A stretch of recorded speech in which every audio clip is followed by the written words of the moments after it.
Hello Radha स्वामी family, कैसे हैं आप सब। उम्मीद करती हूँ आप ठीक होंगे। चैनल को लाइक करें, शेयर करें, सब्सक्राइब करें और आपका दिल से शुक्रिया होगा। आपके चैनल पर ज़्यादा से ज़्यादा शेयर बढ़ाएं और सब्सक्राइब बढ़ाएं। आपका दिल से शुक्रिया होगा राधा स्वामी जी। जी राधा स्वामी जी। आज का टॉपिक रहेगा चुगली पर। जो भी चुगली करते हैं वो सोच समझ के चुगली करें। और आज हम शुरू करने वाले हैं चुगली पर सत्संग। पूरा ज़रूर सुने, आपका दिल से शुक्रिया होगा राधा स्वामी जी। जी राधा स्वामी जी। क्या आपने कभी सोचा है कि हमारी जो जुबान से निकलता है एक छोटा छोटा शब्द भी हमारे पूरे जीवन को रास्ता बदल सकता है। चुगली क्या है? चुगली, हाँ वही चुगली जो हमें पल भर को हल्की लगती है, लेकिन धीरे धीरे यही चुगली हमारे रिश्तों को तोड़ देती है, परिवार में तनाव भर देती है, पड़ोस को जहर कर देती है, ऑफिस का माहौल बिगाड़ देती है, तो अंत में दुखी होकर चिंता के जाल में फंसा देती है। महात्मा सतगुरु जी ने कहा है कि वाणी में शांति आती है, वाणी से ही विनाश होता है। आज की इस प्रेरणादायक सत्संग को अच्छे से सुनिए और हम जानेंगे कि हमें चुगली का क्या असर होता है।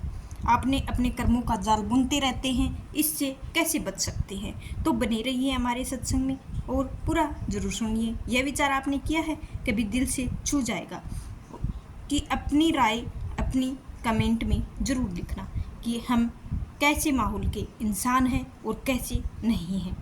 परिवार के साथ भी ज़रूर शेयर करना।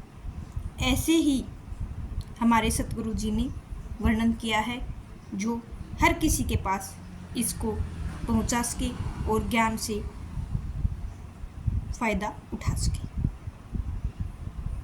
सतगुरु ने कहा है, मनुष्य जीवन में सबसे बड़ा प्रभाव उसकी वाणी से होता है। वाणी वह साधन है जिसके द्वारा हम अपने जीवन को सरल भी बना सकते हैं और कठिन भी बना सकते हैं। वाणी चुगली का रूप लेती है, धीरे धीरे जाल में फंसा दी जाती है, जिससे बाहर निकलना आसान नहीं होता है। चुगली केवल शब्द नहीं है, बल्कि यह एक बीज है, बोया गया है। समय के साथ यह बीज पेड़ बन जाता है, उसके फल और शाखाएं पूरे जीवन को उलझा देती हैं। तो समझाया है सतगुरु ने कि शिक्षा दी है कि असत्य वचन, कठोर वचन, विभाजनकारी वचन, व्यर्थ वचन दूर रहना चाहिए। और चुगली इन चारों का मिश्रण है, लेकिन क्योंकि चुगली में हम किसी की अनुपस्थिति या उनके दोष बताते हैं, उसमें अतिशयोक्ति करते हैं, नमक मिर्च मिलाते हैं, दूसरों के सामने उसका चरित्र कमज़ोर करते हैं या खराबी कर देते हैं। कई इंसान तो ऐसे भी होते हैं जो खराबी कर देते हैं बिल्कुल भी, और कई इंसान ऐसे भी हैं जो आगे भी खराब कर देते हैं। ये नहीं पीछे पीछे करते हो, आगे भी करते हैं पीछे भी करते हैं। तो वो इंसान तो भैया पहले से ही समझ जाए, अगर मैं भी करती हूँ तो मेरा भी यही बनना है। अगर जो भी इंसान करता है उसी के साथ ऐसा बनना है। पूरा सत्संग अच्छे से सुनिए। सतगुरु ने कहा है, असत्य और अविभाजनकारी होते हैं, उनका परिणाम केवल दुखी होता है। चुगली करने वाला सोचता है कि दूसरों को नीचा दिखाया जाए, वास्तव में वही स्वयं अपने मन को नीचा करता है। यही कर्म का नियम है। जैसे हम दूसरों के लिए बुराई बोलते हैं तो हमारे लिए कर्मों का जाल बुनते रहते हैं। आज के समय में हम चुगली केवल घरों तक सीमित नहीं है, बल्कि आस पड़ोस समाज में सबसे अधिक फैलाते हैं। आप देखिए, पड़ोसियों के बीच छोटी छोटी बातों पर चुगली होती रहती है। कई परिवारों का नया सामान ले तो कई पड़ोसी कहते हैं, देखो यह दिखावा कर रहे हैं। अपने घर की मेहनत बुला लें तो दूसरों को कहते हैं, देखो इनका आना जाना कितना बढ़ गया है। सॉरी, मेहमानों को बुला ले तो कोई घर में मरम्मत कराए तो कहते हैं पैसा बहुत हो गया है, दिखावा कर रहे हैं। तो इस तरह के आस पड़ोस की चुगली धीरे धीरे ऐसी आग का रूप ले लेती है जिसे पूरे माहौल को अशांति और भस्म कर देती है। केवल बात यह है कि वास्तव में वह शंका और अविश्वसनीय बीज जो बोया जा रहा है, वही बीज कर्मों का जाल है। सतगुरु ने समझाया है कि दूसरों के बीच विभाजन करता है, वही स्वयं सबसे पहले एकाकी हो जाता है, क्योंकि समय के साथ लोग उन पर भरोसा करना छोड़ देते हैं। चुगली करने वाला अपने ही कर्मों का अलग थलग पड़ जाता है। परिवारों में चुगली की स्थिति देखिए, कोई बहू अपनी सास की करती है, तो कहीं माँ की करती है, कोई माँ अपनी पड़ोसन की करती है, कोई सास बहू की करती है। तो बदल बदल कर समाज में फैली हुई है, नतीजा यही मिलता है। कोई बहन भाई क्या करता है, कोई भाई की बहन करती है। ऐसे ही ये खटास मिठास चलते रहते हैं। चुगलियाँ तो चलती रहती हैं परिवार के भीतर, और खटास मिठास कम ज़्यादा होती रहती हैं। पड़ोस में भी ये दूरी आ जाती है। इसी प्रकार पड़ोसी एक दूसरे से छोटी बातों को उठाकर चुगली कहते हैं। यह चुगली घर के वातावरण को दूषित कर देती है। जब परिवार और पड़ोसी का वातावरण ही शांत रहित हो जाएगा तो जीवन कैसे सुखी हो सकता है। तो चुगली करने वाला स्वयं को जलाता है, और क्योंकि उसके मन में द्वेष, ईर्ष्या, आग जलती रहती है, दिन रात चलती है। उसको चैन की नींद भी नहीं आती है, वो सो भी नहीं पाता है। दिन रात उसमें आग जलती है, सोचता रहता है कब क्या बोलूँ, कब क्या मैं बदला उतारूँ, कब क्या करूँ। अरे भाई, इतना भी मत जलो किसी से कि अपना ही खून जला रहे हो। नहीं जलना है हमको, बिल्कुल भी नहीं जलना है। अरे हमें तो मस्त रहना है, ज़िंदगी को जीने आए हैं, खराब करने थोड़ी ना आए हैं। तो यह आग रहती रहती है। इसका परिणाम कर्मों के जाल के रूप में सामने आता है, क्योंकि व्यक्ति को चुगली करता है, अपने ही शब्दों से ऐसा जाल बुनता रहता है जिससे बाहर निकलना कठिन हो जाता है। और ऑफिसों का भी यही हाल है। कर्मचारी, प्रोफेसर या दूसरी चुगली अपने आस पड़ोस की चुगली करते रहते हैं। बॉस की चुगली करेंगे, कोई मेहनती कहते हैं तो कोई दिखावा कहते हैं, कोई किसी के छोटे वाले की चुगली करेगा, कोई बड़े वाले की करेगा। चुगलियाँ तो होती रहती हैं। घर लगा लो, आस पड़ोस लगा दो, या फिर ऑफिस लगा दो, हर जगह चुगलियाँ होती रहती हैं। कोई थोड़ी गलती करे, कोई बड़ा चढ़ाकर प्रबंध पहुंचा देते हैं। इसी तरह चुगली का सिलसिला चलकर माहौल को जहरीला बना देता है। चुगली केवल एक व्यक्ति को नहीं प्रभावित करती, बल्कि पूरे समूह के बीच विश्वास को नष्ट कर देती है। यह नाश एक कर्म का बंधन है जो उस व्यक्ति को आगे चलकर तनाव, दुख, अकेलापन की ओर धकेल देता है। तो सत्य है, हितकारी है, ना ही बोलना ही श्रेयकारी है, क्योंकि असत्य और चुगली के बीच बहुत हमारे चित्त और अस्थिर रहता है। चित्त को अस्थिर होता है तो हमारे दुख का घर बन जाता है। स्कूल, कॉलेज, बच्चे चुगली के कारण मित्रता खो बैठते हैं। एक बच्चा दूसरे बच्चे को कहता है कि तुम्हारे दोस्त तुम्हारी बुराई की, जब वास्तव में कुछ हुआ ही नहीं होगा। यही चुगली धीरे धीरे मित्रता को तोड़ देती है। बच्चे पढ़ाई की बजाय आपस में झगड़े में उलझ जाते हैं। यही कर्म का जाल होता रहता है। छोटे छोटे शब्दों बड़े बड़े बंधनों को बना देते हैं। यह बंधन केवल चुगली करने वाले के लिए नहीं, बल्कि उसके पूरे वातावरण को नष्ट कर रहा है, दुखी कर रहा है, उसी का दुखी का कारण बन रहा है। तो समझाया है कि जैसे मकड़ी अपने जाल में फंस जाती है, वैसे ही चुगली करने वाला अपने ही शब्दों में फंस जाता है।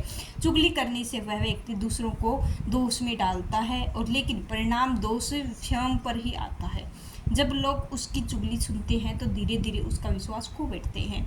यही उसके कर्मों का दंड है, क्योंकि कर्मों से कोई बच नहीं सकता है। आज का समाज तनाव और असंतोष से भरा हुआ है। यदि गहराई से देखा जाए तो उसकी जड़ यही चुगली है। पड़ोस की चुगली रिश्तों का तोड़ती है, घर की चुगली परिवार को तोड़ती है, ऑफिस की चुगली कामकाज को तोड़ती है, स्कूल की चुगली मित्रता को तोड़ती है। तो ऐसे ही हर चुगली का स्तर जीवन को तोड़ती रहती है। जब जीवन टूटता है तो मनुष्य भी दुखी होता है, तनाव के जाल में फंस जाता है। यही कर्मों का जाल जो चुगली से जन्म लेता है। प्रियजनों, तो सतगुरु के उपदेशों को जीवन के दुखों और उनके कारणों गहराई से उजागर किया है। आपको कितना अच्छा लगा जरूर बताएं। उन्होंने कहा है कि सबसे बड़ा कारण है हमारी अशुद्धता, हमारी अशुद्धता वाणी। चुगली उसी अशुद्धता वाणी के रूप में सबसे पहले अपने मन को घायल करती है। जब हम चुगली करते हैं तो हमें लगता है कि किसी और की प्रतिष्ठा गिर रहे हैं, लेकिन वास्तव में तो हम चित्त को ही भारी बना रहे हैं। यही कारण है कि चुगली करने वाला कभी भी सच्ची शांति का अनुभव नहीं कर सकता है। तो समझाया है कि हम अपनी वाणी को नियंत्रण नहीं रखते हैं। जब वाणी नियंत्रण बाहर हो जाती है तो वह तीर बन जाती है। यह तीर केवल दूसरों को ही नहीं चुभता, बल्कि हमारे भीतर भी गहरा चोट पहुंचाता है। चुगली करने वाले जीवन धीरे धीरे तनाव और बेचैनी में भर जाता है, क्योंकि वह बार बार उसी बात को सोचता रहता है, ठहरता रहता है। उसी ने कही है कि इस प्रकार से उसका चित्त अशांत हो जाता है। वही अशांत दुखी का कारण बनाती है। जब मैं अपनी कहानी को सुनती हूँ या सुनता हूँ तो महात्मा सतगुरु ने कहा है कि पूरे विषय पर बिल्कुल स्टिक बैठते हैं। भिक्षु और सतगुरु के संग प्रवेश किया है और सतगुरु शिष्य है, सादे करने वाला है, परंतु एक बुरी आदत थी, वह दूसरों की बातों को इधर उधर ले जाता था। और भिक्षु सुनता था, दूसरों को जाकर कह देता था कि इसमें थोड़ा सा नमक मिर्ची मिलाकर देता। धीरे धीरे स्थिति ऐसी बन गई कि संग भीतर मतभेद बढ़ने लगे, एक दूसरे का अविश्वास पनपने लगा। जो पहले मित्रवत भिक्षु थे वह एक दूसरे को काटने लगे। जब यह बात बढ़ी तो सभी महात्मा सतगुरु को जाकर यह निवेदन किया कि भिक्षु चुगली करता है तो हमारे बीच कलह फैलाता है बुद्धि। और सतगुरु ने भिक्षु को बुलाया और कहा, भिक्षु क्या तुम जानते हो वाणी को क्या प्रभाव होता है? वाणी मनुष्य की मित्रता को बनाता है और स्वयं को नियंत्रण कल्याण का साधन बनाती है। यदि वाणी दूषित हो तो विनाश का कारण बनता जाता है।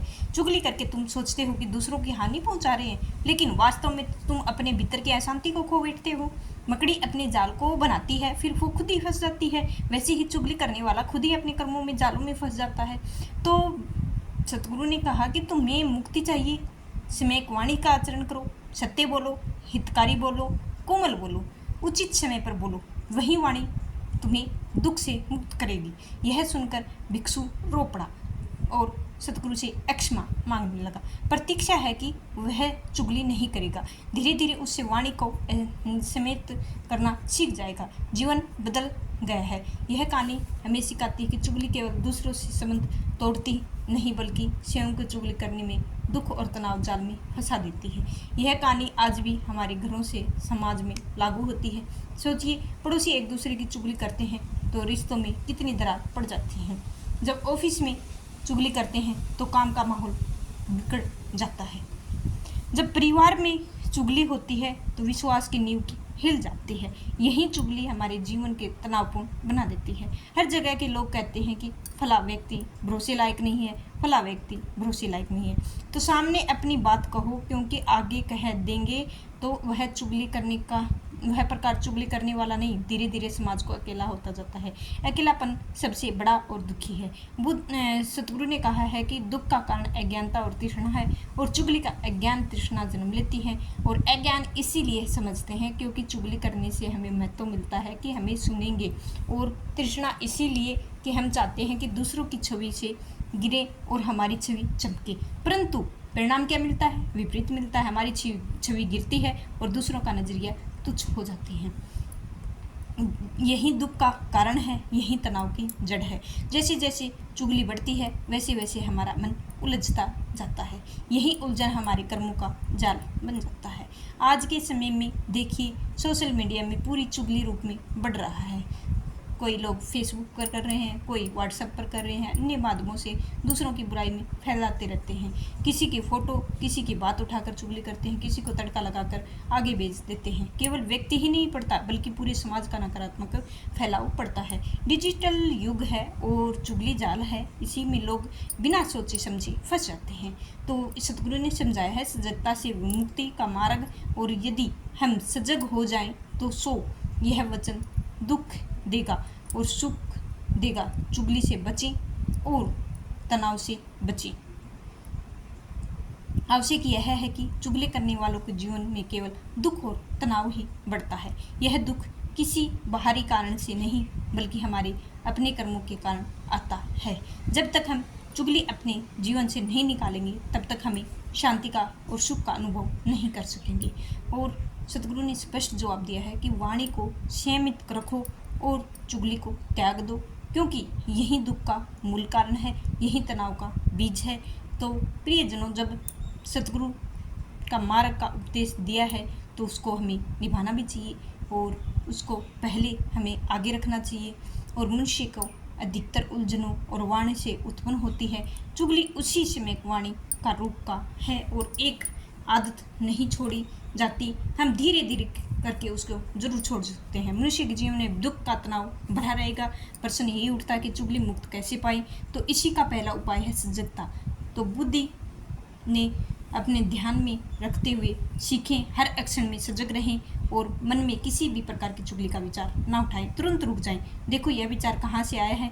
यदि ईर्ष्या आ रही है तो जानो दुख देगा, यदि द्वेष आ रहा है तो जानो यह तनाव देगा। इसीलिए हमको वहाँ स्टॉप लगा देना है और हर समय हमें स्टॉप लगाना है, कर्मों के जाल में नहीं उलझना है। तो यही समझाया है, हम जितना दूर रहेंगे इनसे उतना ही हमारा अच्छा रहेगा। अगर हम किसी के साथ अच्छा नहीं कर सकते तो बुरा भी मत करो, मौन रहो, बिल्कुल मौन रहो, बोलना ही छोड़ दो। समझ ना आए तो उससे बोलना छोड़ दे, मौन रहना सबसे श्रेष्ठ है। चुगली सबसे बड़ा उपचार नहीं है, क्योंकि उसमें बोलना बंद कर दो, अवसर यही बचेगा। कुछ मौन अभ्यास करो, देखो मौन से मन की कितनी स्थिरता होती है। यही मौन आगे चलकर वाणी संयम करता है और शक्ति भी देता है। तीसरा उपाय है मैत्री भावना, जो बुद्धि के 4 विकारों मैत्री, करुणा, मुद्रिता और उपेक्षा उपदेश देते हैं कि चुगली करने की प्रवृत्ति समाप्त हो जाएगी, क्योंकि चुगली तभी होती है जब मन में ईर्ष्या द्वेष होता है। यदि हम पड़ोसी की खुशी देखकर प्रसन्न हो जाते हैं, तो सहकर्मी की सफलता देखकर आनंद में हो जाते हैं, तो यही हमारी चुगली का बीज नहीं बोया जा सकता है। यही हमारे मैत्री भावना और कर्मों के जाल में मुक्ति करती है। चौथा उपाय है स्वयं वचन का पालन करो।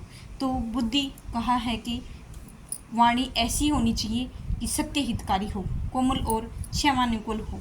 हमारी वाणी इन 4 गुणों से युक्ति होनी चाहिए। अगर सत्य वचन बोलेंगे तो सत्य ही मिलेगा। हितकारी वचन हमारे रिश्ते को मजबूत बनाते हैं, कोमल वचन हमारे जीवन को मधुर बनाते हैं और वचन समाज में हमारी प्रतिष्ठा को बढ़ावा देते हैं। हम इन 4 गुणों का पालन करेंगे तो हम हमारी ज़िंदगी में कभी भी चुगली से पास नहीं आएंगे और दूर रहेंगे। 5वां है ध्यान रखें। तो ध्यान हमारे जीवन में जरूर रखना चाहिए। जीवन का सार बताया है कि ध्यान से, अभ्यास से मन की अस्थिरता को शांति हो जाती है और ईर्ष्या द्वेष धीरे धीरे मिटने लगते हैं। जब मन शुद्ध होता है तो वाणी भी शुद्ध होती है। ध्यान से हमें अपने भीतर चंचलता और चुगली की आदत को विजय पा सकते हैं। जो व्यक्ति ध्यान करता है उसकी वाणी कम होती है, जो कम बोलता है किसी से चुगली नहीं करता है, कर्मों के जाल में मुक्त हो सकता है। और चुगली से बचना केवल व्यक्तिगत साधन नहीं, बल्कि यह एक सामाजिक शांति का भी आधार है। यदि परिवार में हर सदस्य चुगली से बचे तो परिवार का विश्वास, प्रेम ज़्यादा बढ़ेगा और पड़ोस लोग चुगली से छोड़ दें तो मोहल्ला शांति सहयोग केंद्र बन जाएगा। ऑफिस में चुगली छोड़ दें तो वह कामकाज, सहयोग और सफलता ज़्यादा बढ़ेगी। यदि स्कूलों में बच्चे चुगली छोड़ दें तो मित्रता और पढ़ाई मजबूत होगी। यदि समाज की चुगली से मुक्त हो जाएं तो समाज भी एक दूसरे के दुख दर्द में सहयोगी बनेगा। तो आज का सपना हमारा यही है और आज ऐसा करुणा और कर्मों का जाल है, स्वयं हम बुनते हैं और स्वयं ही हम खोल सकते हैं। इससे हमारी चुगली का धागा है, बांधना है या खोलना है वो आपकी मर्जी होती है। धागे को हम टाइट रखेंगे तो हमारा भी मन टाइट रहेगा, अगर खुला रखेंगे तो हमारी मुसीबतें ही मुसीबतें आती रहेंगी। इसीलिए समझाया है कि जो भी करते हैं सोच समझ के करना है। अगर आपको बेवजह बेवला कोई बोल रहा है तो बोलने दो, ये सोच के छोड़ दो कि हमारे सतगुरु हमारे साथ हैं और हम को किसी की ज़रूरत नहीं है। चुगली करने वालों को करने दो। जितना जाल में फंसेंगे उतना ही अच्छा है। हमको अगर हमारी निंदा आगे भी कर रहे हैं तो भी हमें उधर से दूर हट जाना है, ताकि हमको सुनना ही नहीं किसी की दूसरी बातों को।